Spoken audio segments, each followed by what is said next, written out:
still going through with this? Yeah. All right.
Who gives this woman to be married to this man?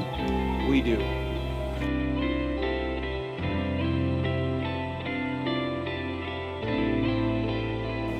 We're here not just to celebrate this great day with Drew and Sydney, but we're to be witnesses of the great covenant they're about to enter into with God. We're here to listen to and understand the power of this union. And don't ever find yourself in a position that would be contrary to this, but always be supportive of this union. If need be, put them in remembrance of the covenant they're making today. Matthew 18:19 says, when any two of you agree as touching anything that they ask, it will be done by the Father in heaven. You've been chosen as some of the closest family and friends to add your agreement with the covenant that is being made today. Purpose never to put yourself in a place that would come between these two. God is honoring their covenant today. Make sure you always honor it as well. Now, Drew, do you, Drew, take Sydney to be your wife, to live together in the holy covenant of marriage? Will you love her, honor her, and keep her? Forsaking all others, will you be faithful to her as long as you both shall live? I do. Sydney, do you take Drew to be your husband, to live together in the holy covenant of marriage? Will you love him, honor, and keep him? Forsaking all others, will you be faithful to him as long as you both shall live? I do. In today's time, marriage has become something that people just write a contract for. And if they get in and decide they don't like it, they break the contract.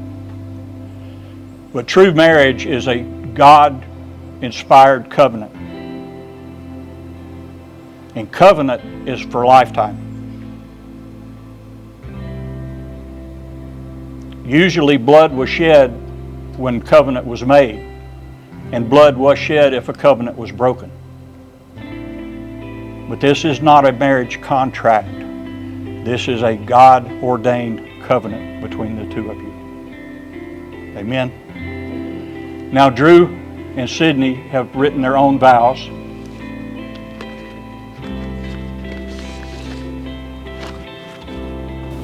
Matthew 6:34 states, "Therefore do not worry about tomorrow, for tomorrow will worry about its own things. Sufficient for the day is its own trouble." I decided to focus on this verse in particular because I know it's your favorite Bible verse, and I think it holds a heavy relevance in our relationship. Matthew 6:34 doesn't need much context or explanation. It is a simple command to not worry and focus on the present. I haven't always been the best at this, but I think following this way of living played a part in meeting you. For a long time I had doubts about a day like today being something that I would experience. The thought of never finding love, marrying, and someday building a family bothered me a lot more than I wanted to admit. Eventually, I decided to let go of those fears and simply focus on what was happening right in front of me. I put my trust in God, and I knew that everything would be okay no matter what the future had in store. I even felt myself gain peace at the thought that I may not get the answer I wanted. About a week or so later, he would show up to the church group I attended at the time. I didn't know it yet, but he would be the blessing I was looking for all along. It would not take long for me to discover how much an amazing person you truly are. As I got to know you better, you gradually became my best friend. I still look back at the times of our friendship where we'd kayak or hike while having deep, honest conversations. There came a point when I realized that I genuinely fell in love with you, and I knew at the time I couldn't let such a realization slip away. Now 2 years later, I can say that I still love you for all the reasons that I did when we first got together. You are adventurous, very considerate of others, you always try to do what is right in every situation, and you stay motivated in what needs to be done. I also love how you put God above yourself and remain humble. No matter how low my confidence gets, you always lift me up by showing how much potential you see in me. I would also like to thank you for the patience you show me as I grow through my mistakes and tendencies. Lastly, I respect how you're able to put your anger aside and work towards resolving conflict with me. You have shown me that arguments don't need to be filled with nasty fighting, and that we can both express our criticisms while loving and respecting one another at the same time. Going into marriage, I vow to act in the same way. I don't want to let my emotions get in the way of keeping our bond healthy. I promise to keep God at the center of our relationship and continue to seek new ways to serve at whatever church we may find ourselves at. I want to always make sure you feel loved, whether that be through gifts, words, or affection. You deserve the best version of myself, and I promise to continuously improve on my discipline and motivation. I vow to not let laziness get the better of me, and will make sure the same doesn't happen to you. My honesty will never hinder, which may mean I'll tell you things that you don't want to hear sometimes. I also want to make good on my promises and maintain your trust at all times. There are so many aspects of marriage that I'm excited for looking forward. But above all, I want us to be healthy and worry-free. I don't want our marriage to be an example of perfection. I want to show that through our imperfections and differences, we never let our love for one another compromise. Sydney, I can't wait to live life with you, not focused on tomorrow or yesterday, but solely enjoying the moment and making the best impact we can on those around us.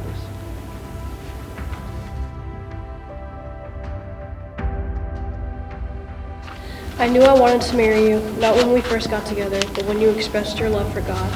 Without your devotion to Him, I don't think either of us would be standing here today. You came into my life when I least expected it, and I was looking for nothing more than a friend. But clearly God had other plans. We have made it through so many struggles and trials that were difficult and challenging, and at times tested our patience and compassion for each other. By getting through these times, we have been able to get closer to God and what He has planned for our future. Thank you, Drew, not just for loving me in my most vulnerable and lowest moments, but for pushing me and telling me everything I didn't want to hear when I needed it the most. Thank you for pushing me to be a better friend, youth leader, partner, and Christian. To rely on God for the small things and especially the big things. Thank you for the late night car rides filled with deep conversations and a million random questions. There's so many times I feel like I don't deserve you, Drew. Yet God has proven to me time and time again that you are the man I'm going to spend the rest of my life with. No career, age, status, or person is needed to tell me that, because what God has for us is pure and true. I vow to love you in every circumstance, even when times get tough. I vow to be patient with you through every trial in our lives, even when you frustrate me. I vow to always be willing to go on an adventure with you and eat great food. I vow to push you to be a better man of God. I vow to be faithful to you for the rest of my life. I vow to always provide support and be a shoulder to lean on. I cannot wait to spend the rest of my days with my best friend, who I know will push me in ways that no one else can. I vow to be thankful for every single day I get to spend with you.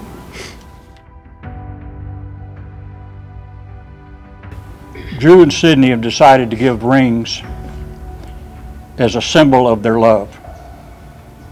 Now in 1 Corinthians chapter 13, starting in verse 4, it says, love suffers long, and it's kind. Love does not envy. Love does not parade itself. Love is not puffed up. Love does not behave rudely.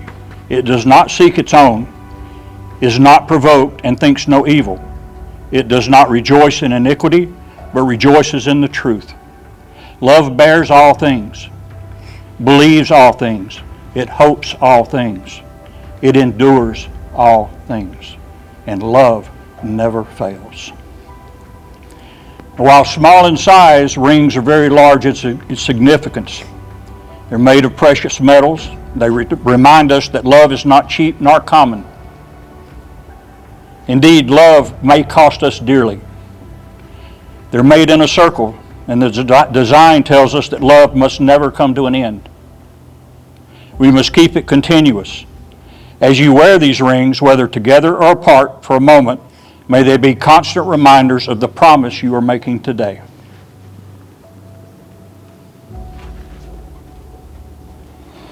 Now, Drew, if you would put the ring on the third finger of her left hand and repeat after me.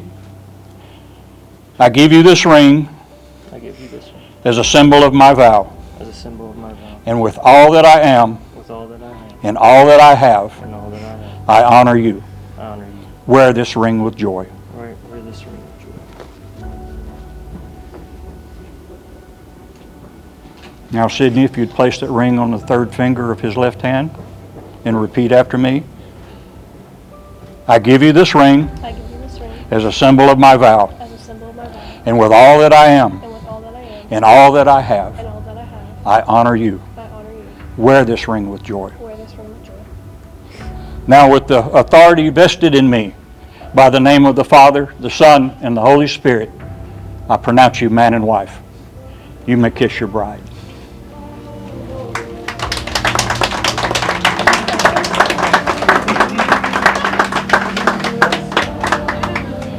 Now, I believe that you will both work together to ensure that you both become everything God has intended for you to be. I want the Lord to bless you and keep you. The Lord make his face shine upon you and be gracious unto you. Let the Lord lift up his countenance upon you and give you peace. Ladies and gentlemen, it is my honor to introduce Mr. and Mrs. Drew Bradley.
Awesome. Well, good evening, everyone. For those of you who haven't had the chance to meet yet, my name is Trey. I'm the best man, and I have the honor of being the best man today. And I do mean honor because while I may not have known Drew the longest or even the deepest, it's clear to me that he is the kind of man who makes an impact quietly, steadily, and with a heart that truly reflects who he is. I've come to really appreciate the man that Drew is. Whether we're watching a movie and just catching up, it's clear that he's someone who genuinely wants to grow, to be a good man, and to live a life that honors the Lord. One of the things I admire most about Drew and Sydney is how they consistently show up for people. They're a team, and they serve side by side in youth ministry at my church with humility and joy, even when it's hard, and there are hard times. It's not just what they do, it's who they are. They're selfless, they're generous, and they're faithful people. They're the type of people who will stop what they're doing to pray for someone, that will sacrificially give their time, that will give a listening ear, or help carry a burden that doesn't belong to them. That kind of selflessness can be rare, and it's not performative. It's not for attention or for recognition. It's because it's who they are. They live with an open-door spirit and with open hands. So while I might not have dozens of childhood memories with Drew or stories from when we were children, or tons of inside jokes from those times, I can tell you that these are two amazing people. And they're special to both me and my wife, Carmen. We love them very dearly. The way you love God, the way you love people, impacts us as well. Marriage, as we know, isn't about perfection. It's about commitment, it's about grace, and it's about walking through life together with purpose and finding that with each other. Sydney and Drew, here's to many, many years of spontaneous car rides with random questions and watching God do great things through your marriage. Love you guys.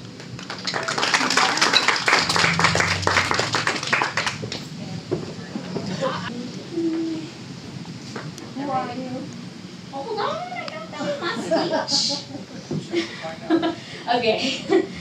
Hello, good afternoon. I wrote evening, but it's afternoon still. If you don't know me, I am the sister of the bride, one of the maid of honors, Achaia.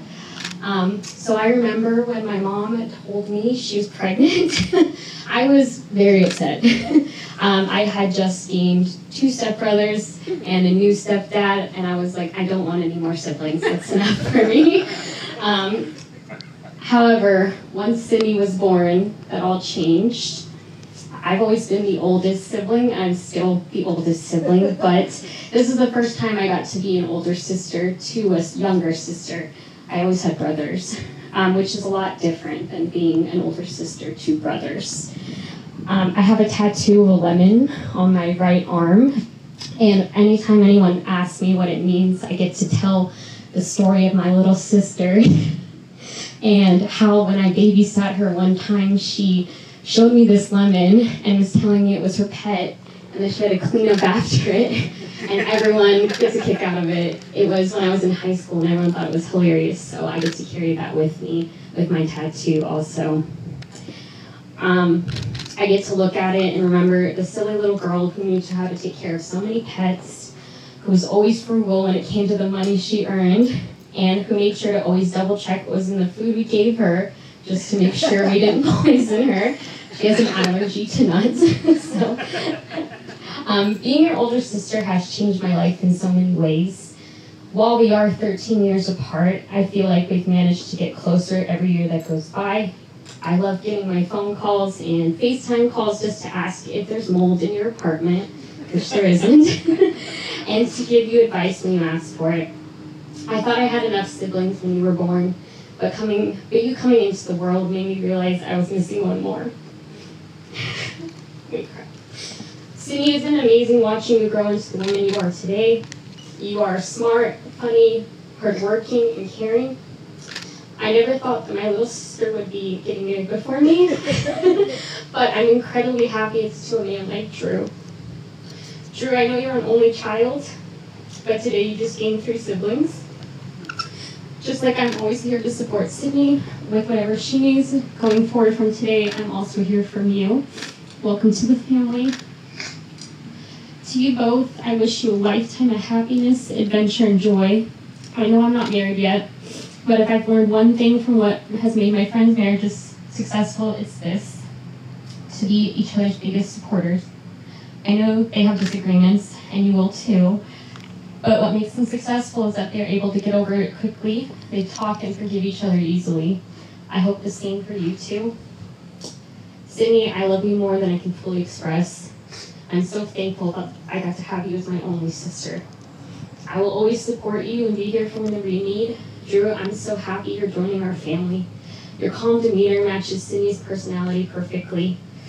So, I just want to say congratulations. I'm wishing you the best life together. I love you both.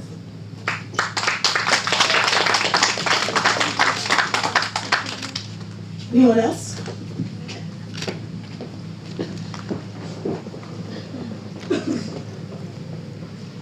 Hi, I'm Isabella, Sydney's cousin and the other maid of honor.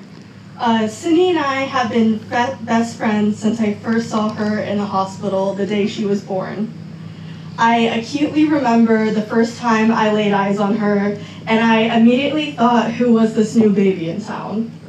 However, over time and a lot of family gatherings, Sydney and I became close. I like to think we grew up together. We bonded while making our infamous YouTube videos for the Little Bakery, collecting the littlest pet shops, and even pricking each other with pineapple thorns so that we could become blood sisters. Little did we know we already shared the same blood. And now it's almost 20 years later, and I couldn't be happier or prouder to call Sydney not only my family, but my best friend. Sydney and I had a lot of visions of our future together, from owning our very own farms to decorating our apartment in New York City. And today is marking a huge milestone in the futures we once dreamed of. I could not be more fortunate to be standing here today and celebrating Sydney and Drew's marriage. Now, I haven't spent much time with Drew in person, but you have no idea how many times Drew has been there sitting next to Sydney on FaceTime with me, hearing me rant away about whatever problem I'm having that day. And Drew is often just as much a part of that conversation as Sydney and I are. I've sat there on the phone at the kitchen counter watching them cook dinner together. I've sat there on the phone in Sydney's lap as she and Drew drive to conquer their next adventure. I've witnessed the boring and exciting times in their relationship, and it is truly beautiful. Drew treats Sydney with kindness and respect. It was amazing to witness their relationship develop. From my best friend simply having a crush on some guy, to eventually falling in love with her soulmate. Thank you, Drew, for being the perfect partner for Sydney. And now, to lead tonight and start the celebration, I'll end with a quote that Sydney once told me on my 18th birthday. I think this quote can apply to marriages and getting through the hard times united. There's pain, heartbreak, death, and doubt. As we lean on each other for comfort over these next few years of our lives, I hope we are able to recognize how far we have come through it together. Thank you. All right, is there anyone else?